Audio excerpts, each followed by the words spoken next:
Hello दोस्तों, कैसे हैं आप लोग। मैं हूं इंजीनियर मासूम। और बच्चों ध्यान दीजिए यहाँ पे। अगर आप 20 मार्क्स लाना चाहते हैं, 20 नंबर लाना चाहते हैं तो कृपया इस वीडियो को अंत तक जरूर देखिएगा, स्किप ना कीजिएगा। अगर आपने वीडियो को स्किप कर दिया या बीच में ही छोड़ के भाग गए तो आपको 20 नंबर नहीं मिलेगा बोर्ड के एग्ज़ाम में। आपके 20 नंबर यहीं से पूछे जाएंगे इस बार बोर्ड के एग्ज़ाम में, यह मेरी आपसे गारंटी है। हेलो एवरीवन, मैं हूं आपका दोस्त इंजीनियर मासूम और आपका स्वागत करता हूं आपके अपने यूट्यूब चैनल इंजीनियर मासूम सर मैथमेटिक्स में।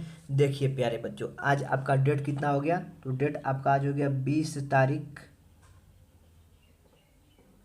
पहला महीना है और 2021 है।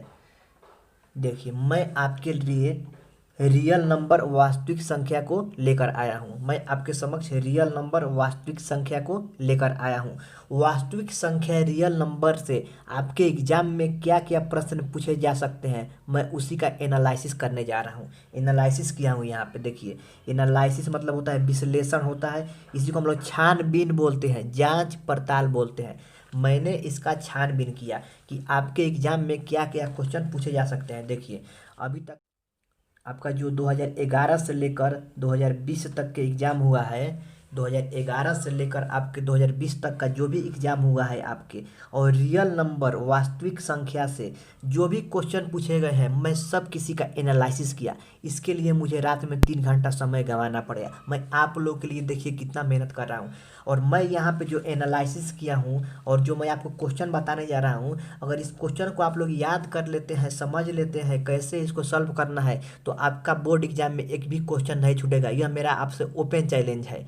अगर आपको वहाँ पे क्वेश्चन नहीं बनेगा, अगर ये सब आप पूरे बना लेते हैं, पूरे समझ लेते हैं और इस पे आधारित और ऐसा क्वेश्चन अगर आपके एग्जाम में नहीं आता है, तो आप लोग मुझे जो पूरा भला बोलना चाहते हैं वो बोल सकते हैं। कोई रोकेगा टोकेगा वाला बात नहीं है इसमें। हाँ, मैं आपसे ओपन चैलेंज करता हूँ। अगर मैं यहाँ पे जो एनालिसिस किया हूँ, छानबीन किया हूँ क्वेश्चन का, रियल नंबर वास्तविक संख्या जो कि आपका 10th क्लास का चैप्टर नंबर 1 है, अगर यहाँ से इस तरह के क्वेश्चन नहीं पूछे जाते हैं तो आप लोग मुझे बुरा भला बोल सकते हैं।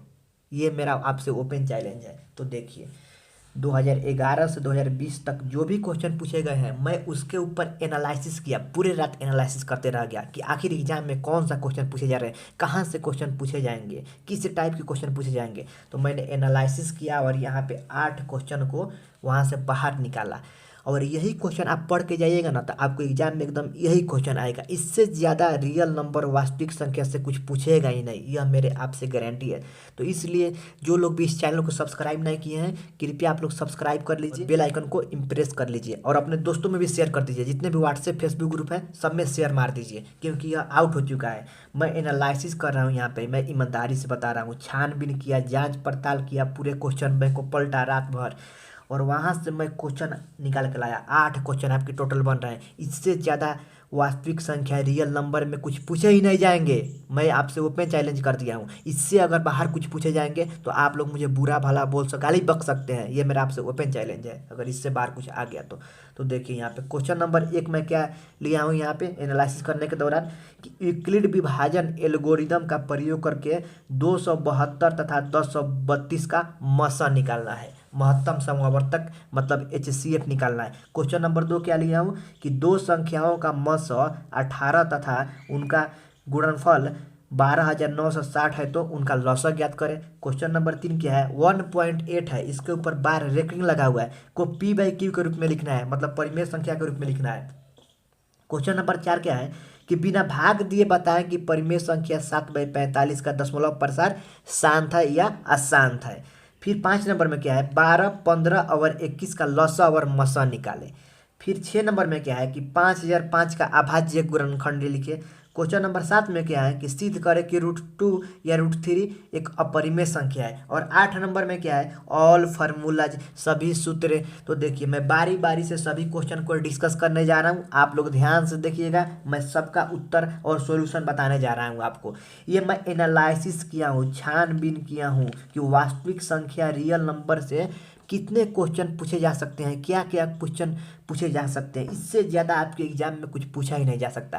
क्वेश्चन आएगा तो यहाँ से ही आएगा। मैं एनालिसिस किया, सोच विचार किया, जांच पड़ताल किया, तो हमको यही मालूम चला कि इतना ही क्वेश्चन आपसे पूछा जाएगा, इससे बाहर कुछ इसमें से पूछा ही नहीं जा सकता। इसलिए आप लोग ध्यान से देखिएगा, मैं हर एक क्वेश्चन को बताने जा रहा हूँ कैसे सॉल्व करना है। तो आइए, एक नंबर में क्या बोला गया है यहाँ पे, एक नंबर में बोला जा रहा है यूक्लिड विभाजन एल्गोरिदम का प्रयोग करके 272 तथा 1062 का मसर निकालना है। तो आइए मैं निकालता हूँ, आप लोग ध्यान दीजिएगा। यहाँ पे देखिए, मैं यहाँ पे इसका सोल्यूशन करने जा रहा हूँ, ध्यान दीजिएगा आप लोग। देखिए सोल्यूशन एक नंबर का मैं बनाने जा रहा हूँ। एक नंबर क्वेश्चन को मैं सबसे पहले यहाँ लिखेंगे सोल्यूशन। नंबर 1 है तो नंबर 1, यूक्लिड विभाजन एल्गोरिदम का प्रयोग करके 272 तथा 1032 का मसर निकालना है। आपको क्या निकालना है, तो मसर निकालना है। निकालिए मसर, ध्यान दीजिएगा। यहाँ पे बड़ा वाले को ए मान लेंगे तो ए बराबर 1032 मान लेंगे, और छोटे वाले को बी मान लेंगे, बी बराबर 272 मान लेंगे। यहाँ लिख सकते हैं कि ए बड़ा है बी से, ए बड़ा है बी से। अब देखिए क्या लिखना है आपको, लिखना है यहाँ पे यूक्लिड विभाजन एल्गोरिदम से, यूक्लिड विभाजन एल्गोरिदम से लिखना है। क्या होता है सूत्र, होता है ए बराबर बी क्यू प्लस आर होता है। ए बराबर होता है आपका बी क्यू प्लस आर। देखिए यहाँ पे ध्यान दीजिए, अब आपको यहाँ पे 272 से भाग कर देना है, किस में, तो 1032 में भाग कर देना है। कितना बार में जाएगा, तो ये 3 बार में जाएगा। 3 दूनी के 6 हो जाएगा, और 3 सात 21 के एक हाथ में लगा 2, और 3 दूना 8, और 2 10 हो जाएगा। यहाँ पर ध्यान दीजिएगा, 3 दूना के 6 और 3 सात के 21 के हाथ में लगल 2, और 3 दूना 6 और 2 8 हो जाएगा। 816 यहाँ पे बोले 816। तो 12 में से 6 जाएगा 6 हो जाएगा, और यहाँ 2 में से 1 जाएगा तो 1 हो जाएगा, और 10 में से 8 जाएगा तो 216 मिल रहा है यहाँ पे। तो लिखेंगे यहाँ पे कि 1032 बराबर 272 गुने 3 और प्लस 216। यहाँ R does not equal to 0, मतलब यहाँ शेष 0 के बराबर नहीं है। देखिए यहाँ पे शेष जो है इसी को रिमाइंडर बोलते हैं, आर बोलते हैं। आर का वैल्यू कितना है, 216 है। तो जब तक आर का वैल्यू 0 नहीं आता है तब तक हम लोग आगे बढ़ाते जाते हैं इसको। ये आपको केस 1 था, केस 1 लिए थे हम। यहाँ पे केस 2 लेते हैं। अब केस जो जब लेंगे तो यहाँ पे क्या मिला है आपको, 216 मिला है। तो 216 से 272 में भाग कीजिए। अब एक बार में जाएगा, ये कितना मिलेगा, 12 में से 6 जाएगा तो 6 हो जाएगा यहाँ पे, और 6 में से हो जाएगा 5, ये कट जाएगा। यहाँ भी देखिए रिमाइंडर शेष का वैल्यू यहाँ भी 0 नहीं मिलता है। तो यहाँ पे क्या लिखेंगे, 272 बराबर 216 गुने 1 प्लस 56 लिखते हैं। देखिए लिखेंगे, होता है ना ये 272 बराबर 216 गुने 1 प्लस 56। यहाँ भी आपको, यहाँ भी आर का वैल्यू या लिख सकते हैं शेष का वैल्यू 0 के बराबर नहीं है। देखिए यहाँ पे शेष का वैल्यू 0 के बराबर नहीं है। कितना है शेष, यहाँ पे 56 है। अगर 0 के बराबर हो जाएगा तो वही हमारा आंसर हो जाता है ना। अब आइए केस 3 लेना पड़ेगा हम लोग को, केस 3 लेना पड़ेगा। 2 में नहीं हुआ तो केस 3 लेंगे। अब 56 से सिंपली 216 को ले जाएंगे, तो कितना बार में जा रहा है ये, देखिए तो अगर 4 बार में ले जाते हैं तो 56 चौके कितना होता है, 4 छक्के 24 के 4 हाथ में लगा 2, 5 के 20, 2 22, 224 हो जाएगा। 3 बार में जाएगा, 56 से ये 3 बार में जाएगा। तो 3 छक्का 18 के 8 हो गया, हासिल 1 मिला हमको। अब 5 15 16 हो गया। 16 में से 8 जाएगा तो 8 होगा यहाँ पे। 16 में से 8 जाएगा 8, 10 में 6 हो गया तो 4 हुआ। यहाँ पे क्या हुआ, 4 हुआ। अब देखिए केस 3 में लिखेंगे कि 216 बराबर 56 गुने 3 प्लस 48। यहाँ आपको, यहाँ भी आपको शेष का वैल्यू 0 नहीं आ रहा है, यहाँ भी शेष का वैल्यू 0 नहीं है। फिर आगे बढ़ना पड़ेगा। आगे जब हम लोग बढ़ेंगे तो फिर 48 से 56 में इस बार भाग करेंगे। तो 48 से का 48 एक बार में जाएगा, 6 में से 8 गया तो 8 होगा, ये कट गया यहाँ पे। तो केस 4 लिए यहाँ पे। केस 4 में क्या लिखेंगे कि 56 बराबर है 48 गुने 1 प्लस 8। यहाँ भी आपको शेष का वैल्यू 0 के बराबर नहीं है, यहाँ भी आपको शेष का वैल्यू 0 के बराबर नहीं है। केस 5 में चलते हैं, केस 5 में चलते हैं यहाँ पे। तो 8 से सिंपली भाग करेंगे 48 में तो 6 बार में जाएगा, 8 से 48 होता है। तो यहाँ पे 48 बराबर 8 गुने 6 अब प्लस 0। यहाँ देखिए, यहाँ शेष का वैल्यू 0 के बराबर आ गया। मैं क्या बताया था, जब शेष का वैल्यू 0 के बराबर आ जाए वहीं पे छोड़ देना है, वही उसका एचसीएफ हो जाता है। तो लिखेंगे सिंपली यहाँ पे, इसलिए एचसीएफ किसका किसका, तो 1032 और 272 का 8 आंसर हो जाएगा। देखिए मैं फिर से समझा देता हूँ एक बार। क्वेश्चन आपसे क्या बोला गया था कि यूक्लिड क्या पूछा जाएगा आपसे एग्जाम में क्वेश्चन, आपसे एग्जाम में क्वेश्चन पूछा जाएगा कि यूक्लिड विभाजन एल्गोरिदम का प्रयोग करके 1032 और 272 का क्या निकालना है, तो एचसीएफ निकालना है। तो आप क्या कीजिएगा, बड़े वाले को ए मान लीजिएगा और छोटे वाले को बी मान लीजिएगा। उसके बाद आपको लिखना है कि यूक्लिड विभाजन एल्गोरिदम से क्या होता है, ए बराबर बी क्यू प्लस आर होता है। अब हम 272 से 1032 में भाग करेंगे, यह 3 बार में जाएगा, तो ये कितना शेष में मिला, 216 मिला। यहाँ पे शेष में तो लिख सकते हैं कि 1032 बराबर 272 गुने 3 और प्लस 216 लिख सकते हैं। 1032 बराबर 272 गुने 3 प्लस 216। यहाँ पे देखिए आर का वैल्यू 0 नहीं है, मतलब शेष का वैल्यू यहाँ पे 0 नहीं है। जहाँ पे शेष का वैल्यू 0 आएगा वहीं पर हम लोग छोड़ देंगे। जहाँ पे शेष का वैल्यू 0 के बराबर हो जाएगा वही हमारा एचसीएफ हो जाता है। यहाँ पे देखिए, यहाँ भी शेष का वैल्यू 56 आया है, 0 के बराबर नहीं है, छोड़ दिए हैं, इसको आगे बढ़ाए हैं। यहाँ पे देखिए 48 आ गया है, यहाँ पे 8 आ गया, यहाँ पे 0 आ गया। शेष का वैल्यू जैसे ही 0 आया तो हमारा एचसीएफ क्या हो जाएगा, 8 हो जाएगा। देखिए यहाँ पे 8 से जैसे ही भाग दिया 48 को 6 मरतबे में गया और यहाँ 0 0 आ गया, शेष क्या हो गया 0 0। तो जहाँ पे शेष 0 0 आता है वही हमारा एचसीएफ हो जाता है। तो इसलिए लिखे हैं एचसीएफ ऑफ 1032 का 272 8 होगा एचसीएफ इसका। तो देखिए इसी टाइप के आपसे क्वेश्चन पूछे जाते हैं, इसी टाइप के आपसे क्वेश्चन पूछे जाएंगे, दूसरा कोई क्वेश्चन नहीं पूछा जाएगा। आइए 2 नंबर में बढ़ते हैं। यहाँ क्वेश्चन नंबर 2 पे ध्यान दीजिएगा आप लोग। क्वेश्चन नंबर 2 में क्या बोला जा रहा है कि दो संख्याओं का मौसा 18 तथा उनका गुणनफल इतना है तो उनका लसा ज्ञात करें। ये वीवीआई एकदम क्वेश्चन है, एकदम वीवीआई मार लीजिए। यहाँ पे आना है तो आना है, ऐसा क्वेश्चन कोई रोक ही नहीं सकता है इसको। तो ध्यान दीजिए इसको कैसे बनाएंगे कि दो संख्याओं का मौसा 18 तथा उनका गुणनफल इतना है तो उनका लसा ज्ञात करें। देखिए मैं फार्मूला पहले भी आपको बता चुका हूँ कि ये फार्मूला आपको याद रखना है जो मैं बताने जा रहा हूँ। सॉल्यूशन नंबर 2 में देखिए, सॉल्यूशन 2 को कैसे बनाना है, हम लोग 2 नंबर क्वेश्चन को कैसे बनाना है ध्यान दीजिएगा। एक फार्मूला होता है कि दो संख्याओं का गुणनफल बराबर, दो संख्याओं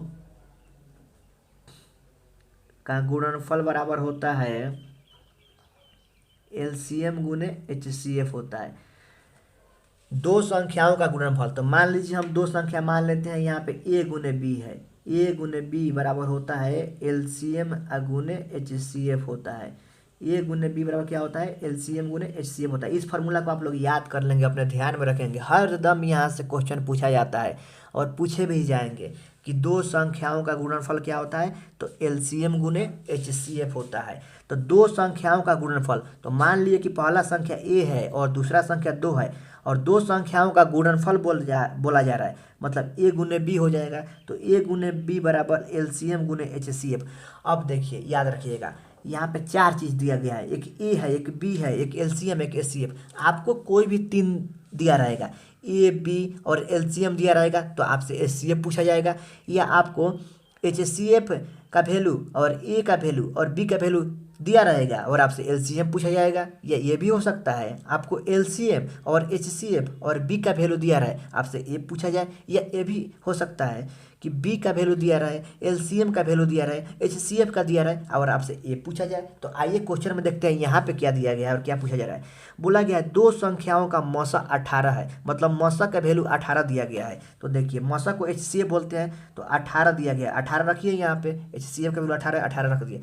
अब बोला गया है तथा उनका गुणनफल 12960 है, 12960। देखिए दो संख्याओं का गुणनफल, तो इसका जगह पर रखिए 12960 है, बराबर का बराबर रख दिए, तो उनका लसा ज्ञात करें। देखिए यहाँ पे लसा पूछा जा रहा है, तो वही ना मैं बोला कि आपको कोई 3 गो दिया रहेगा और ए को पूछेगा। तो देखिए ए गुने बी का वैल्यू 12960 दिया गया है और एचसीएफ का भी वैल्यू दिया गया है और आपसे ये एलसीएम पूछा जा रहा है कि इस एलसीएम का वैल्यू क्या होगा। तो देखिए लिख सकते हैं यहाँ पे कि एलसीएम इज इक्वल टू 12960, ये गुना में है तो बट्टा में आ जाएगा ना, बट्टा में आ जाएगा।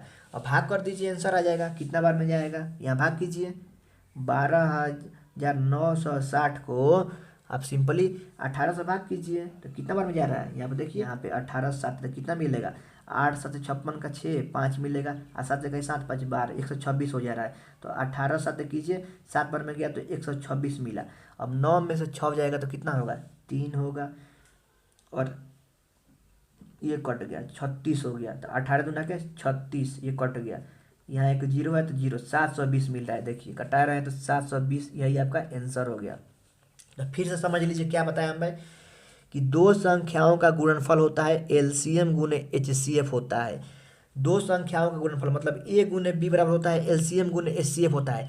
अब इसमें आपको कोई 3 दिया रहेगा, चौथा आपसे पूछेगा। ए गुने बी का वैल्यू यहाँ पे 12,960 दिया गया था और एचसीएफ का वैल्यू दिया गया था। देखिए इन दोनों का और इसका वैल्यू दिया गया था, आपसे एलसीएम पूछा जा रहा था। तो कोई भी आपको 3 दिया रहेगा और चौथा आपसे निकालने के लिए बोलेगा, तो आप लोग ऐसे निकाल सकते हैं। जिसका वैल्यू दिया रहेगा उसको पुट कर दीजिएगा यहाँ पे, और जिसका निकालना है निकाल लीजिएगा। तो ए गुने बी का वैल्यू था 12,960 और एलसीएम का वैल्यू निकालना था और एचसीएफ का वैल्यू दिया गया था। तो लिख सकते हैं कि एलसीएम बराबर 12,960, ये गुना में है तो ये बट्टा में आ गया है, भाग कीजिएगा 720, आपको आंसर मिलेगा। तो देखिए हर साल इस टाइप के क्वेश्चन पूछे जाते हैं और इस साल भी पूछे जाएंगे, यह मेरी आपसे गारंटी है।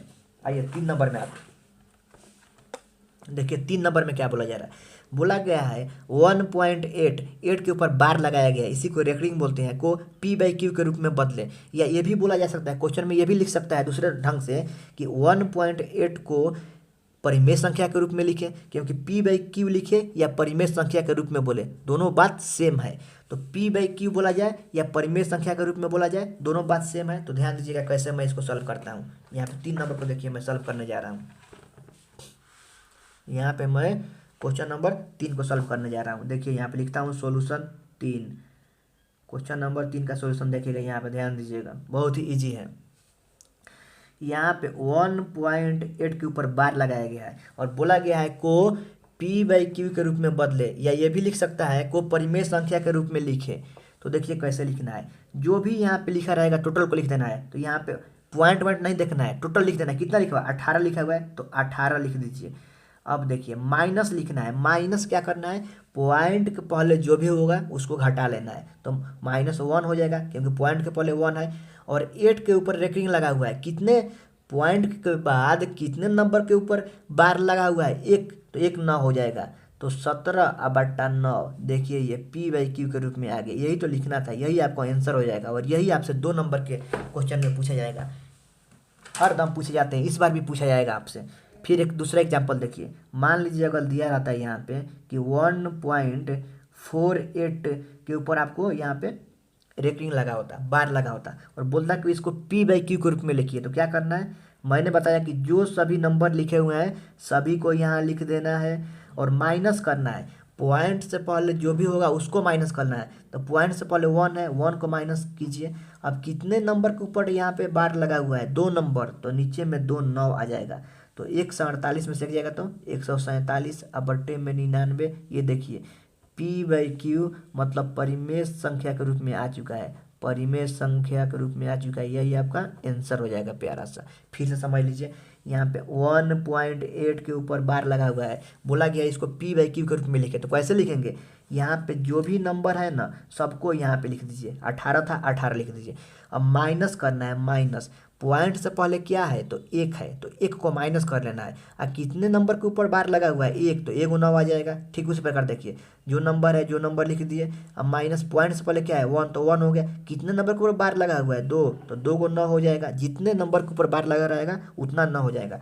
तो 148 में से जाएगा 147, अब 98 99 p/q के रूप में परिमेय संख्या के रूप में आ गया। देखिए ना, यही आपको 2 नंबर के रूप में पूछा जाता है। कितना ईजी है देखिए। तो हम लोग क्वेश्चन नंबर 1 को देख लिए, 1 को सॉल्व कर लिए, यहाँ पे 2 को भी देख लिए, 3 को भी देख लिए। 4 नंबर के ऊपर आइए हम लोग एनालिसिस करते हैं। बोला गया है कि बिना भाग दिए बताएं कि परिमेय संख्या 7/45 का दशमलव प्रसार शांत है या अशांत है। फिर से समझिए, बिना भाग दिए बताना है परिमेय संख्या 7/45 का दशमलव प्रसार शांत है या अशांत है। तो ध्यान दीजिएगा, 4 नंबर को मैं सॉल्व करने जा रहा हूँ। यहाँ पे लिखता हूँ सॉल्यूशन नंबर 4, सॉल्यूशन 4 यहाँ पे हो गया। देखिए 7/45 दिया गया है और बोला जा रहा है कि बिना भाग दिए बताना है कि यह इसका दशमलव प्रसार शांत होगा या अशांत होगा। तो शांत और अशांत पहचानने के लिए मैं नियम बताया था आपको। ऊपर वाले को अंश बोलते हैं, देखिए ऊपर वाले को अंश बोला जाता है और नीचे वाले को हर बोला जाता है। तो मैंने बताया था कि हर का हम लोग प्राइम फैक्टर करते हैं, हर का अभाज्य गुणनखंड करते हैं। इसमें अगर केवल 2 आता है या 5 आता है या 2 5 दोनों आता है तो यह शांत होगा, नहीं तो यह अशांत होगा। तो देखिए हर में क्या है 45 है, इसका अभाज्य गुणनखंड कीजिए यहाँ पे तो 3 से जाएगा, 15 बार में जाएगा यह, फिर 3 से 5 बार में जाएगा। तो हम लोग 7/45 को लिख सकते हैं, 7/45 की जगह क्या लिख सकते हैं, 3 गुने 3 गुने 5 लिख सकते हैं। तो लिखिए 3 × 3 × 5 लिख लीजिए। 45 को हम लोग क्या लिख सकते हैं, तो 3 × 3 × 5 लिख सकते हैं। तो देखिए जब हम लोग इसके हर का अभाज्य गुणनखंड कर रहे हैं तो हमको क्या मिल रहा है, 3 3 5 मिल रहा है। तो यह क्या हो जाएगा, अशांत हो जाएगा, अशांत कहलाएगा, यह अशांत हो जाएगा। बिना भाग दिए हम लोग बता दिए कि इसका दशमलव प्रसार क्या होगा, अशांत होगा। फिर से समझ लीजिए, शांत और अशांत पहचानने के लिए मैं नियम बताया था। क्या नियम होता है, हर जो होता है नीचे वाले का हम लोग अभाज्य गुणनखंड करते हैं। नीचे वाले में 45 था, 45 का यहाँ पे अभाज्य गुणनखंड किए। अगर अभाज्य गुणनखंड में आपको 2 मिले या 5 मिले या 2 5 दोनों मिले तो यह शांत होगा। अगर दूसरा कोई नंबर मिल जाता है तो वह अशांत होगा। तो जब किए यहाँ पे तो 3 मिल जा रहा है, 3 मिल जा रहा है, 5 तो मिल ही रहा है, लेकिन 3 और 3 नहीं ना मिलना चाहिए। 2 मिलता तो काम चल जाता, 5 मिलता तो काम चल जाता। तो 5 तो मिल ही रहा है, लेकिन 3 3 कहाँ से आ जा रहा है, इसको नहीं आना चाहिए, तो इसलिए अशांत हो जाएगा। तो हम लिखेंगे, हम क्या स्टेटमेंट लिखेंगे, स्टेटमेंट लिखेंगे कि जब हम हर का अभाज्य गुणनखंड कर रहे हैं तो उसमें हमको 3 मिल जा रहा है, इसलिए यह अशांत हो जाएगा। यही आपको लिख देना है। देखिए यहाँ पे लिखिएगा, यहाँ पे 4 नंबर हम बना दिए कि बिना भाग दिए बताइए कि परिमेय संख्या 7/45 का दशमलव प्रसार शांत है या अशांत है। तो अशांत है, क्या रीजन है इसका, रीजन लिखिएगा कि जब हर नीचे वाले का हम लोग अभाज्य गुणनखंड कर रहे हैं तो इसके अभाज्य गुणनखंड में हमको 5 के अलावा हमको 3 भी मिल रहा है, जो पॉसिबल नहीं है, जो संभव नहीं है, इसलिए यह अशांत हो जाएगा। तो देखिए बना दिए आप लोग। 5 नंबर पे आइए। 5 नंबर को एनालिसिस किया है तो क्या क्वेश्चन सामने आया है कि 12, 15 और 21 का लॉस मतलब LCM और मसा मतलब HCF निकालना है। 12, 15 और 21 का ध्यान दीजिएगा। 5 नंबर में हम लोग चलते हैं, सोल्यूशन नंबर 5 में चलते हैं। आप लोग ध्यान दीजिएगा, बोला गया है 12, 15, 21 का LCM और HCF निकालना है। तो सबसे पहले इसका हम लोग अभाज्य गुणनखंड करते हैं। तो 2 से 6 बार में जाएगा, फिर 2 से 3 बार में जाएगा। ये 15 जो है 3 से 5 बार में जाएगा और ये 21 है 3 से 7 बार में जाएगा। अब लिख लीजिए 12 बराबर क्या लिख सकते हैं, 2 × 2 × 3 लिख सकते हैं, 2 × 2 × 3 मतलब 2 बार है, गुने 3 एक बार है। देखिए 2 बार है, लिख लिए 2 बार। अब देखिए 15, तो 15 बराबर क्या लिख सकते हैं, 3 × 5 लिख लीजिए, 3 × 5। 21 की जगह क्या लिख सकते हैं, 3 × 7। देखिए क्वेश्चन में बोला गया है कि 12, 15 और 21 का LCM निकालिए और HCF निकालिए। तो क्या करना है, सबसे पहले इसका अभाज्य गुणनखंड करना है। 12 का जब किए तो 6 बार में गया, फिर 3 बार में, तो लिख सकते हैं 2 × 2 × 3, या ऐसे भी लिख सकते हैं 2 2 बार है और 3 एक बार है, वही ना लिखिए 2 2 बार और 3 एक बार।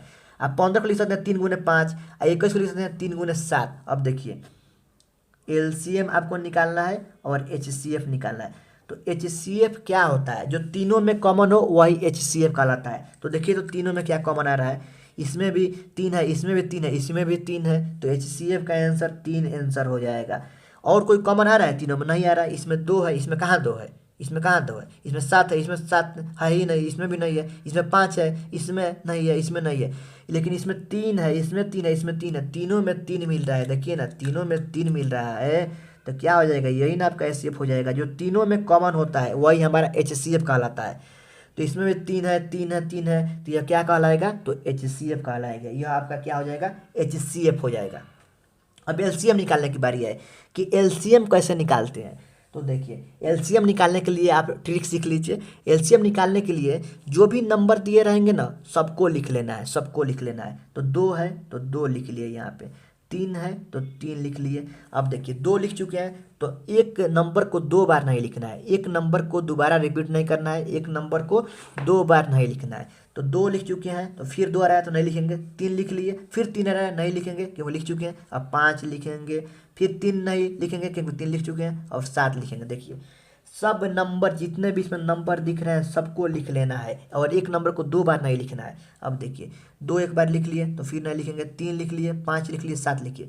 अब देखिए जो सबसे ज़्यादा बार आता है ना उसी को लिखते हैं। तो 2 कितना बार है, यहाँ पे 2 इसमें 2 बार है तो 2 का पावर 2 लिखेंगे। जो ज़्यादा बार आते हैं उसको लिख लेते हैं। 3 इसमें एक ही बार है, इसमें भी एक ही बार, तो लिख चुके हैं यहाँ पे 5। अब गुना कर दीजिए आंसर हो जाएगा। तो 2 के पावर 2 4 हो गया, और 3 5 15 हो गया, और गुने 7 हो गया।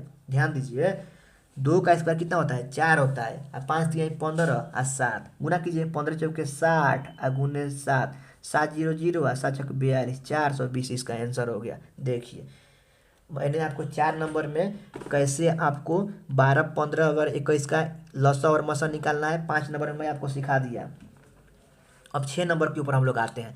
6 नंबर में बोला गया है 5005 का अभाज्य गुणनखंड निकाले। 5005 का अभाज्य गुणनखंड निकाले। तो आइए निकाल कर दिखाता हूँ। यहाँ पे 6 नंबर में देखिए सोल्यूशन नंबर 6 में यहाँ पे बोला जा रहा है 5005 का आपको अभाज्य गुणनखंड निकालना है। तो सबसे पहले तो ये 5 से जाएगा, 5 से ले जाइए इसको। जब 5 से ले जाइएगा तो 1001। अब यह 7 से ले जाइए तो 7 एकम 7, 3 मिला यहाँ से तो 30 हो गया। तो 7 चौक 28, 2 मिला, 2 मिला जब वहाँ से तो 7 3 का 21 हो गया। अब 11 से ले जाइए तो 11 एकम 11, 3 मिला, 11 3 33। देखिए जब 5005 में 5 से भाग दिया तो कितना 1001 मिला, फिर इसमें 7 से भाग किया तो 143 मिला। अब 11 से 143 13 बार में जाएगा। तो 5005 का अभाज्य गुणनखंड लिखेंगे यहाँ पे 5005 का अभाज्य गुणनखंड बराबर 5 गुने 7 गुने 11 गुने 13 है, या होगा, लिख देंगे, आंसर हो गया। यही ना बोला गया था कि 5005 का अभाज्य गुणनखंड लिखे। तो 5005 में जब हम 5 से भाग किए तो 1001 मिल गया, जब इसमें 7 से भाग किए तो 143 मिला, जब इसमें 11 से किए तो 13 मिला। अब होगा नहीं। तो 5005 का अभाज्य गुणनखंड क्या हो गया 5 गुने 7 गुने 11 गुने 13, यही हमारा आंसर हो जाएगा। अब देखिए यहाँ पे 7 नंबर में क्या बोला जा रहा है। 7 नंबर में बोला जा रहा है कि सिद्ध करे कि √2 या √3 एक अपरिमेय संख्या है। तो देखिए इसको मैं यहाँ पे नहीं सिद्ध कराऊंगा, क्योंकि अगर मैं यहाँ पे सिद्ध कराने लगूँ तो मालूम चलेगा कि 2 घंटा 3 घंटा बीत गया और वीडियो भी बहुत लंबा हो जाएगा। तो देखिए सिद्ध करे कि √2 और √3 एक अपरिमेय संख्या है, इसका मैं पूर्व बता चुका हूँ, इसको मैं सिद्ध कर चुका हूँ। आप लोग डिस्क्रिप्शन में चले जाइए, डिस्क्रिप्शन बॉक्स में आपको लिंक मिल जाएगा, आप लोग वहाँ से इसको देख लीजिएगा, क्योंकि यह भी VVI क्वेश्चन है, वेरी वेरी इंपॉर्टेंट, हर साल पूछे जाते हैं और इस साल भी पूछे जाएंगे। और मैं वहाँ पे आपको एक फॉर्मेट बताया हूँ, मैंने वहाँ पे आपको एक फॉर्मेट बताया है कि कैसे इसको सिद्ध करना है। अगर आप वैसे सिद्ध कर देते हैं, उस तरीक़ा से अगर आप लिख देते हैं तो एग्जामिनर और कॉपी चेक करने वाला भी सोच में पड़ जाएगा। जो आपका कॉपी चेक करेगा वो भी सोच में पड़ जाएगा कि यह लड़का इतना अच्छा कैसे लिख सकता है, इसका नंबर मैं काटूँ तो कैसे काटूँ, वो भी सोच में विचार में पड़ जाएगा। क्योंकि इतना अच्छा से मैं सिद्ध किया हूँ इसको कि सिद्ध करे कि √2 या √3 एक अपरिमेय संख्या है। बहुत अच्छा तरीका से मैं वहाँ पर सिद्ध किया हूँ, इसलिए यहाँ पर नहीं बता रहा हूँ, क्योंकि वीडियो बहुत काफ़ी लंबा हो जाएगा। अगर आप लोग उस वीडियो को देखना चाहते हैं कि सिद्ध करे कि √2 या √3 एक अपरिमेय संख्या है, कैसे सिद्ध किया जाता है, तो आप लोग डिस्क्रिप्शन बॉक्स में चले जाएं, वहाँ पे आपको लिंक मिल जाएगा उसका। अब देखिए यहाँ पे 8 नंबर की बात करते हैं। 8 नंबर में बोला जा रहा है कि ऑल फार्मूलाज, सभी सूत्र, मतलब रियल नंबर वास्तविक संख्या के जितने भी सूत्र हैं सब आपके दिमाग में होना चाहिए। ऑल फार्मूलाज, सभी सूत्र, तो सभी सूत्र, इसके ऊपर भी मैं वीडियो बना चुका हूँ, आप डिस्क्रिप्शन बॉक्स में जाइए, वहाँ पे ऑल फार्मूलाज मिल जाएगा आपके। मैथमेटिक्स में और रियल नंबर में जितने भी फार्मूला हैं मैं सबको वहाँ पे डिस्कस किया हूँ। मैं इसके लिए अलग से एक वीडियो बना के रखा हूँ, आप लोग उसको देख सकते हैं। कहाँ पे मिलेगा आपको? तो डिस्क्रिप्शन बॉक्स में मिलेगा। क्वेश्चन नंबर 7 का सोल्यूशन और क्वेश्चन नंबर 8 का सोल्यूशन आपको डिस्क्रिप्शन बॉक्स में मैं डाल दिया हूँ।